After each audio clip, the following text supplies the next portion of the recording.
नमस्कार। जय जगन्नाथ, जय श्रीकृष्ण।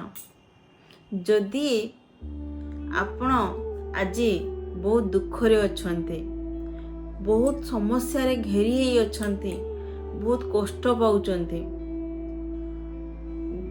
जानी पारना कौन करिवे, ताहले किछि समय शांत होई मो कथा को शुणु। मु आज सेई भागवत कथा गीता शुणु, जहाँ को शुणिले आपण आपे आपे आपणकर मन शांत हो जीव। श्रीकृष्णकर मोटिवेशन आज्ञा पांचटी कथा से कौन कहिचंती श्रीकृष्ण, से पांचटी कथा आज जानिबा। जो पांचटी कथा जानिले आपणकर सबु दुख दूर हो जीव, सबु कष्ट दूर हो जीव, सबु चिंता दूर हो जीव। तो निहाती भाव आसतु जानिबा। किछि समय शांत होई, मात्र 10 मिनिट शांत होई शुणु मो कथा। सांग माने समस्तंकर जीवन रे अनेक दुख, अनेक कष्ट, अनेक जंत्रणा भितरे जीवन कटु थाए, किंतु श्रीमद् भागवत गीता एमिति एक धर्म ग्रंथ जहाँ आपण भावुथे से गोटे खाली धर्म ग्रंथ। जो आमर श्रीमद् भागवत गीता खाली धर्म ग्रंथ नुह आज्ञा, से होचंती जीवन बंचिबार एक मार्ग, एक रास्ता। कहीं कहूची एक मार्ग, एक रास्ता, कहीं ना भगवान श्रीकृष्ण कहिचंती जे गोटिए गोटिए तांकर बाणी आमको कठिन समय रे रास्ता देखाए, कठिन समय रे शक्ति दे थाए। जेतला आमे चिंता करू कौन करबा, एमती परिस्थिति हे गला, एटा हे गला, सेटा हे गला, भांगी पड़ू, बहुत कष्ट पाऊ, बहुत कांदू, आम पाखरे केही साहा भरोसा न थांती, सेते बेले आपण सेई भागवत गीता पढ़ंतु किंबा शुणंतु। सेथिरे श्रीकृष्ण कौन कहिचंती तांकर बाणी को शुणंतु, देखिबे आपणकर मन शांत हो जीव, आपणक पई रास्ता फिटी जीव, आपणक सब समस्या आपे आपे दूर हो जीव। तो मु सेई पांचटी कथा आपणक आज जणैबी। श्रीकृष्ण कौन कहिचंती, आसंतु भिडियोटी आरंभ करिवा, जानिबा से पांचटी कथा। बहुत गुरुत्वपूर्ण वीडियो। तो आपण सबु चिंता छाड़ंतु, सबु कथा भूली मो कथा 10 मिनिट मात्र शुणंतु। आ जदि मो कथा भल लगे, आपण को हृदय को छुए, आउ मो कथार सत्य सत्य रही, ताहले निहाती भाव चैनल को सब्सक्राइब करिवे, आ वीडियो को लाइक करिवे, आ समस्त को शेयर करिवे। आज मु राशिफल वीडियो नहीं आसीनी। आज मु आपनकर एते दुख कष्ट भरा जीवन को शांत करिया पई, खुशीमय करिया पई एही वीडियो नहीं के आसी, जहार टाइटल रही गीता शुणंतु, मन को शांति आपे आपे मिलिबो। श्रीकृष्णकर मोटिवेशन आज्ञा, आसंतु जानिबा सेई पांचटी कथा बाणी जहा श्रीकृष्ण कहिचंती। कौन से पांचटी बाणी? नंबर 1,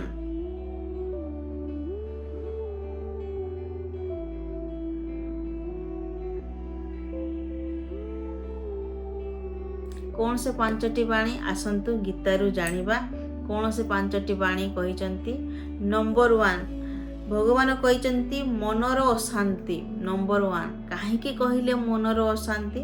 भगवान कौन कहउचंती, मनीष जीवन रे सबुठारु बड़ युद्ध बाहर दुनिया सह नुहे, निज मन सह होइथाए। हाँ आज्ञा, एटा प्रकृत सत्य कथा। निज मन सह ही होइथाए, बाहर दुनिया सह नुहे। कहीं मनीष जीवन सबुठार बड़ युद्ध से निज सहित लड़ू थाए आज्ञा। सब निज भितर ही से कष्ट पाऊ थाए, निज सहित ही से लड़ू थाए, बाहर दुनिया सहित नुह आज्ञा। केबे आमे ଅତୀତକୁ ଭାବି ଦୁଃଖ କରିଥାଉ, ଆଉ କେବେ ଭବିଷ୍ୟତକୁ ନେଇ ଚିନ୍ତା କରିଥାଉ। କିନ୍ତୁ ଶ୍ରୀକୃଷ୍ଣ ଆମକୁ ଶିଖାନ୍ତି ବର୍ତ୍ତମାନର ବଞ୍ଚିବା ଶିଖନ୍ତୁ। କାହିଁକି ଶ୍ରୀକୃଷ୍ଣ କହୁଛନ୍ତି ଯେ ଅତୀତ, ଦେଖନ୍ତୁ ଅତୀତକୁ ଭାବିଲେ କ'ଣ ହବ ଆଜ୍ଞା? କ'ଣ ହବ? ଆପଣ କ'ଣ ଅତୀତକୁ ଫେରିକିରି ସବୁ କିଛି ଠିକ୍ କରିପାରିବେ? ନାଇଁ। ତ ଅତୀତ କଥା ଛାଡ଼ନ୍ତୁ। ଅତୀତ ଅଛି ମାନେ ତ ମନେ ପଡ଼ିବ, ସ୍ୱାଭାବିକ। କିନ୍ତୁ ମନେ ପଡ଼ିଲେ ମଧ୍ୟ ଆମେ ଅତୀତକୁ ଭୁଲି ବର୍ତ୍ତମାନକୁ କେମିତି ସୁନ୍ଦର ବଞ୍ଚିପାରିବା, ବର୍ତ୍ତମାନକୁ କେମିତି ଆମେ ଖୁସିରେ ଜୀବନଯାପନ କରିବା ତାହା ଭାବିବା ଉଚିତ। କିନ୍ତୁ ଆମେ ତାହା ନକରି ସେଇ ଅତୀତକୁ ଭାବି କଷ୍ଟ ପାଉଥାଉ, ଯନ୍ତ୍ରଣା ପାଉଥାଉ। ସେଇଥିପାଇଁ ତ ଭଗବାନ କହିଛନ୍ତି ଅତୀତକୁ ଭୁଲିବା ପାଇଁ ପଡ଼େ। ତାପରେ ଭଗବାନ ଶ୍ରୀକୃଷ୍ଣ କ'ଣ କହୁଛନ୍ତି ଯେ ଶ୍ରୀକୃଷ୍ଣ ଆମକୁ କ'ଣ କହୁଛନ୍ତି? ବର୍ତ୍ତମାନ ବଞ୍ଚିବା ଶିଖନ୍ତୁ, ବର୍ତ୍ତମାନକୁ ବଞ୍ଚିବା ଶିଖନ୍ତୁ। ଯାହା ଚାଲିଗଲା ତାହାକୁ ବଦଳାଇ ପାରିବେ ନାହିଁ, ଯାହା ଆସିନାହିଁ ତାହାକୁ ନେଇ ଭୟ କରିବାର ଆବଶ୍ୟକତା ନାହିଁ। ହଁ ଆଜ୍ଞା, ବହୁତ ସୁନ୍ଦର କଥା କହିଛନ୍ତି ଭଗବାନ ଶ୍ରୀକୃଷ୍ଣ। ଯାହା ଚାଲିଯାଇଛି ତାହାକୁ କି ଆମେ ଠିକ୍ କରିପାରିବା କି? ଯେଉଁଟା ହେଇଗଲା ହେଇଗଲା। ଯେଉଁଟା ଆମ ପାଖରେ ଅଛି ତାକୁ ଆମେ ନେଇ, ଯାହା ଚାଲିଗଲା ତାହାକୁ ବଦଳାଇ ପାରିବେ ନାହିଁ, ଯାହା ଆସିନାହିଁ ତାହାକୁ ନେଇ ଭୟ କରିବାର ଆବଶ୍ୟକତା ନାହିଁ। ଭବିଷ୍ୟତରେ କ'ଣ ହବ ସେଇଟା ଭାବି କରିବି ବହୁତ ଲୋକ ମାନେ ବର୍ତ୍ତମାନକୁ ବଞ୍ଚିବା ଭୁଲି ଯାଆନ୍ତି। ଆରେ ଭବିଷ୍ୟତରେ ଆଉ 10 ବର୍ଷ ପରେ କ'ଣ ଘଟିବ ତାକୁ ଭାବିକିରି ଆଜି କାନ୍ଦିବା, ଆଜିର ଜୀବନ ବଞ୍ଚିବାନି, ଖାଇବାନି, ପିନ୍ଧିବାନି, ବୁଲିବାନି, ଶାନ୍ତିରେ ରହିବାନି କି ଶାନ୍ତିରେ ରଖେଇ ଦେବାନି, ତାମାନେ କ'ଣ ଜୀବନଟା ପୁରା ନର୍କ ଭଳି ବଞ୍ଚୁଛନ୍ତି। ତ ଯାହା ଘଟି ଯାଇଛି ଛାଡ଼ନ୍ତୁ ନା, ଯିବା ପାଇଁ ଦିଅନ୍ତୁ। ସେଟା ଘଟି ଯାଇଛି, ତାକୁ ଭାବିବା କିଛି ଲାଭ ନାହିଁ ଆଜ୍ଞା। ଯାହା ଘଟିନି, ଘଟିବା ପାଇଁ ଯାଉଛି, ଭବିଷ୍ୟତରେ ଘଟିବ, କ'ଣ ଘଟିବ ଆପଣଙ୍କୁ ଜଣା ନାହିଁ, ମୋତେ ବି ଜଣା ନାହିଁ। ସେଟା ତାହା ଶ୍ରୀକୃଷ୍ଣ କହୁଛନ୍ତି। ତାକୁ ଭାବି କରି ବର୍ତ୍ତମାନକୁ କାହିଁକି ବଞ୍ଚୁନ? ବର୍ତ୍ତମାନରେ ଅଛ, ଶାନ୍ତିରେ ରୁହ। ଅତୀତ କଥା ଭାବନି କି ଭବିଷ୍ୟତ କଥା ଭାବନି। ଭବିଷ୍ୟତରେ କ'ଣ ହବ ଭଗବାନଙ୍କୁ ଜଣା, ଆମକୁ ଜଣା ନାହିଁ। ଆପଣ ଚାହିଁଲେ ବି ଭବିଷ୍ୟତକୁ ଆସୁଥିବା ବିପଦ ଅଟକାଇ ପାରିବେ ନାହିଁ। କି ଯଦି ଭାଗ୍ୟରେ ଆପଣ ଲେଖା ହେଇଛି କଷ୍ଟ, ତାହେଲେ ନିହାତି ଭାବରେ କଷ୍ଟ ଆସିବ। ତାକୁ ଏବେରୁ ଭାବିକି କାହିଁକି ଜୀବନଟାକୁ ଖରାପ କରୁଛନ୍ତି, କାହିଁକି ଶାନ୍ତିରେ ଭଙ୍ଗ କରୁଛନ୍ତି? ତ ଶାନ୍ତିରେ ରୁହନ୍ତୁ। ଠିକ୍ ଅଛି। ତାପରେ ଭଗବାନ କ'ଣ କହିଲେ? ଆଜିର ଦିନକୁ ଭଲ କରିବା ଉପରେ ଧ୍ୟାନ ଦିଅନ୍ତୁ। ବହୁତ ସୁନ୍ଦର କଥା କହିଛନ୍ତି ଭଗବାନ। ଆଜିର ଦିନକୁ ଭଲ କରନ୍ତୁ, ମାନେ ବର୍ତ୍ତମାନ ମୁଁ ଯେଉଁ କଥା କହୁଥିଲି, ବର୍ତ୍ତମାନକୁ ହିଁ ଭଲରେ ବଞ୍ଚନ୍ତୁ। ଏବେ ଚାଲନ୍ତୁ ନମ୍ବର 2ରେ ଭଗବାନ କ'ଣ କହିଛନ୍ତି? ନମ୍ବର 2ରେ କର୍ମର ମହତ୍ଵ ବୁଝେଇଛନ୍ତି ଭଗବାନ।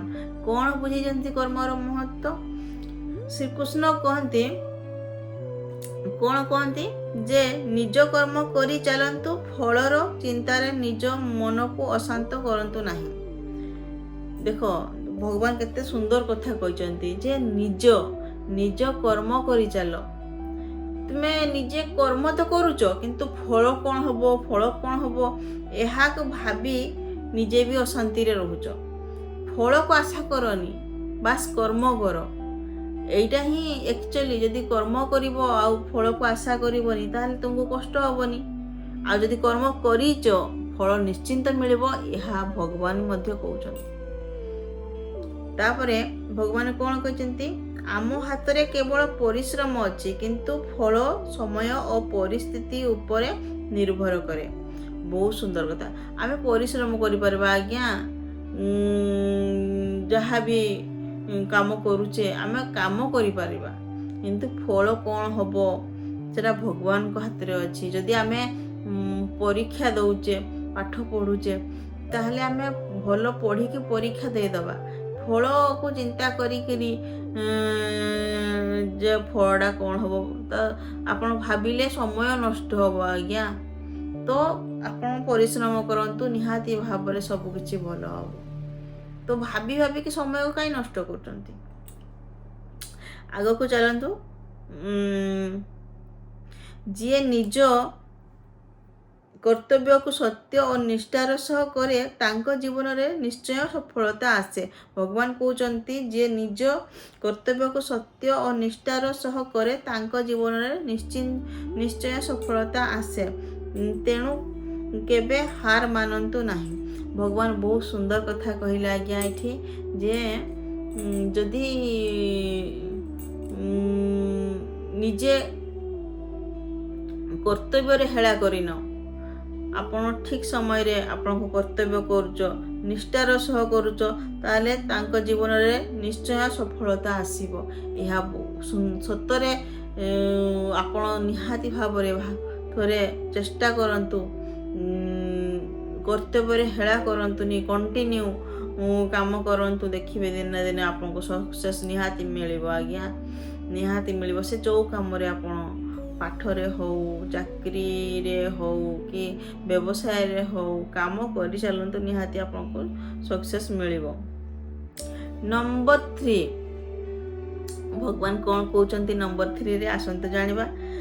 ଭଗବାନ କହୁଛନ୍ତି ଦୁଃଖ ଓ କଷ୍ଟର ସମୟ କଥା କହିଛନ୍ତି। କ'ଣ କହିଛନ୍ତି ଦୁଃଖ ଓ କଷ୍ଟର ସମୟ କଥା? ବହୁତ ସୁନ୍ଦର କଥା କହିଛନ୍ତି। ଜୀବନରେ କଷ୍ଟ ଆସିବ ସ୍ୱାଭାବିକ।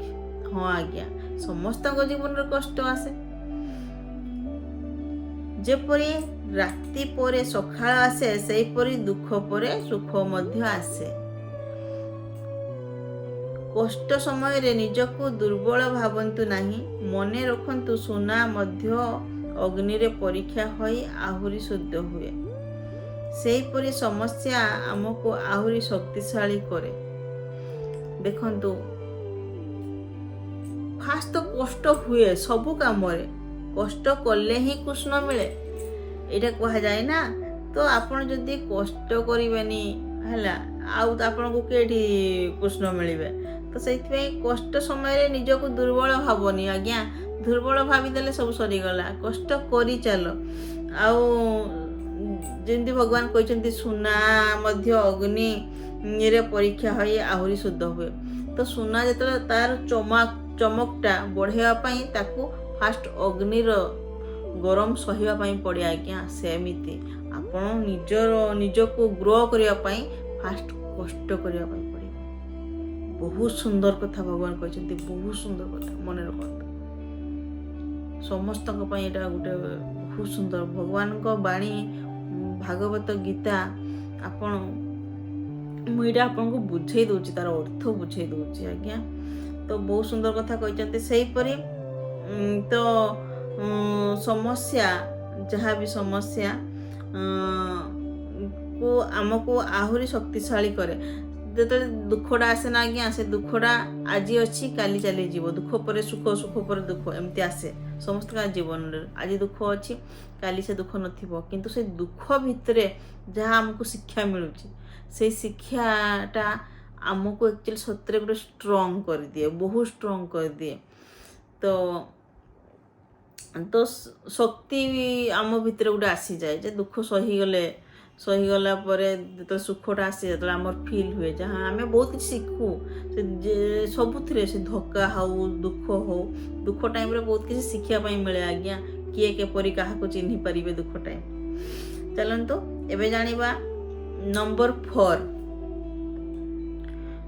ହଁ, ନମ୍ବର 4ରେ ଭଗବାନ କ'ଣ କହୁଛନ୍ତି ଶ୍ରୀକୃଷ୍ଣ? କ୍ରୋଧ ଓ ଅହଙ୍କାର ଛାଡ଼ନ୍ତୁ। ବହୁତ ସୁନ୍ଦର କଥା କହିଛନ୍ତି ଆଜ୍ଞା। କ୍ରୋଧ ଓ ଅହଙ୍କାର ଛାଡ଼ନ୍ତୁ। କ୍ରୋଧ ମଣିଷର ବୁଦ୍ଧିକୁ ନଷ୍ଟ କରିଦେଇଥାଏ। ପ୍ରକୃତ ସତ କଥା। ଯଦି ଆପଣଙ୍କର ରାଗ, କ୍ରୋଧ, ନିଜର ବୁଦ୍ଧି, ଯେତେବେଳେ ରାଗିଥିବେ, ଝଗଡ଼ା କରୁଥିବେ କାହା ସହିତ, ଦେଖିବେ ଆପଣଙ୍କର ବୁଦ୍ଧି କାମ କରେନି, ବିଲକୁଲ କାମ କରେନି। ତ ଅହଙ୍କାର ମଣିଷକୁ ନିଜ ଲୋକଙ୍କ ଠାରୁ ଦୂରେଇ ଦିଏ। ନିହାତି ଭାବରେ ଭଗବାନଙ୍କର ବାଣୀ ପ୍ରକୃତର ଗୋଟେ ପ୍ରକୃତ ସତ କଥା। ସେ ଭଗବାନ କହିଛନ୍ତି ଯେ ଅହଙ୍କାର ମଣିଷକୁ ନିଜ ଲୋକଙ୍କ ଠାରୁ ଦୂରେଇ ଦିଏ। ଯେଉଁମାନଙ୍କ ପାଖରେ କିଛି ଟଙ୍କା ପଇସା ହେଇଯାଏ, ଆଉ ଯେଉଁମାନେ ବହୁତ ସୁନ୍ଦର ଦେଖିବା ପାଇଁ, କିଏ ରୂପକୁ ନେଇକି ଅହଙ୍କାର କରୁଛି, ତ କେହି ଟଙ୍କାକୁ ନେଇକି ଅହଙ୍କାର କରୁଛି। କିନ୍ତୁ ସେମାନଙ୍କଠୁ ଆକ୍ଚୁଆଲି ନିଜ ଆଖପାଖ ଲୋକ, ନିଜ ପରିବାର ଲୋକ, ନିଜ ରିଲେଟିଭ୍ସ ମଧ୍ୟ ଦୂରେଇ ଯାଆନ୍ତି। କାହିଁକି? ସେ ବହୁତ ଅହଙ୍କାରୀଟା, ତା ବ୍ୟବହାର ଭଲ ନାହିଁ, ତା କଥାବାର୍ତ୍ତାରେ ଅହଙ୍କାର ଅଛି, ହଁ କି ନା? ତ ଅହଙ୍କାରୀ ଲୋକମାନଙ୍କଠୁ ଦୂରେଇ ଯାଆନ୍ତି। ତେଣୁ ଜୀବନରେ କ୍ଷମା, ଧୈର୍ଯ୍ୟ ଓ ନମ୍ରତା ଗ୍ରହଣ କରନ୍ତୁ। ଏଇଟା ଭଗବାନ ଶ୍ରୀକୃଷ୍ଣ କହୁଛନ୍ତି ଯେ ଜୀବନରେ କ୍ଷମା କରିବା ଶିଖ। ଯେଉଁମାନେ ଯେ ହଁ ସେ ତୁମେ ଯଦି କ୍ଷମା କରିଦେଲ ତାହେଲେ ତା ପ୍ରତି ତୁମର ରାଗ ରହିଲାନି ନା। ଯଦି କ୍ଷମା କରିବନି, ସିଏ ମୋତେ ଏମିତି କହିଥିଲା, ସେଇ ରାଗଟାକୁ ରଖିଛ ଭିତରେ। ଧୈର୍ଯ୍ୟ ଧରିବା ଉଚିତ। ଯଦି କିଏ କିଛି କହିଦେଉଛି ତାହେଲେ ଧୈର୍ଯ୍ୟ ଧର। ହଠାତ୍ କରି ତୁମେ ତା ପ୍ରତିଶୋଧ ନେଲା ଭଳିଆ କଥା କହୁଛ, ତା ବ୍ୟବହାର ଖରାପ କରୁଛ, ତାହା କର ନାହିଁ। ନମ୍ର ହୁଅ, ଭଗବାନ କହୁଛନ୍ତି ଏଇଠି। ଯିଏ ଅନ୍ୟକୁ କ୍ଷମା କରିପାରେ ସେ ନିଜ ମନକୁ ଶାନ୍ତି ଦେଇପାରେ। ଏହା ପ୍ରକୃତ ସତ କଥା ଆଜ୍ଞା। ଯଦି ଅନ୍ୟମାନଙ୍କୁ କ୍ଷମା କରିଦେବେ ତାହେଲେ ନିଜ ହୃଦୟ ନିର୍ମଳ ହେଇଯିବ। ଏହା ପ୍ରକୃତ ସତ କଥା। ବହୁତ ସୁନ୍ଦର କଥା କହିଛନ୍ତି ଭଗବାନ। ଆସନ୍ତୁ ଜାଣିବା ନମ୍ବର 5ରେ ଭଗବାନ କ'ଣ କହିଛନ୍ତି। ଶ୍ରୀକୃଷ୍ଣ କ'ଣ କହୁଛନ୍ତି ଯେ ଈଶ୍ୱରଙ୍କ ଉପରେ ବିଶ୍ୱାସ ରଖ। ସତରେ ଭଗବାନଙ୍କ ଉପରେ ବିଶ୍ୱାସ ରଖ। ଯେତେବେଳେ ଜୀବନରେ କୌଣସି ରାସ୍ତା ଦେଖାଯାଏ ନାହିଁ ତ ସେତେବେଳେ ଭଗବାନଙ୍କର ଉପରେ ବିଶ୍ୱାସ ରଖନ୍ତୁ। ଯେତେବେଳେ ଆପଣଙ୍କ ଜୀବନରେ ଦୁଃଖ ଆସୁଛି, କଷ୍ଟ ଆସୁଛି, ଯନ୍ତ୍ରଣା ବହୁତ ବଢ଼ିଯାଇଛି, ଆପଣଙ୍କୁ କେହି ହେଲ୍ପ କରୁନାହାନ୍ତି, କାହାର ଟଙ୍କା ପଇସା ପାଇଁ କାହାର ଦେହ ଅସୁସ୍ଥ ଅଛି ଦେଖେଇ ପାରୁନାହାନ୍ତି, କାହାର ହୃଦୟ ଭାଙ୍ଗି ଯାଇଛି ପ୍ରେମରେ, ତ ଏଇଭଳି ବହୁତ ଦୁଃଖ କଷ୍ଟ ଥାଏ।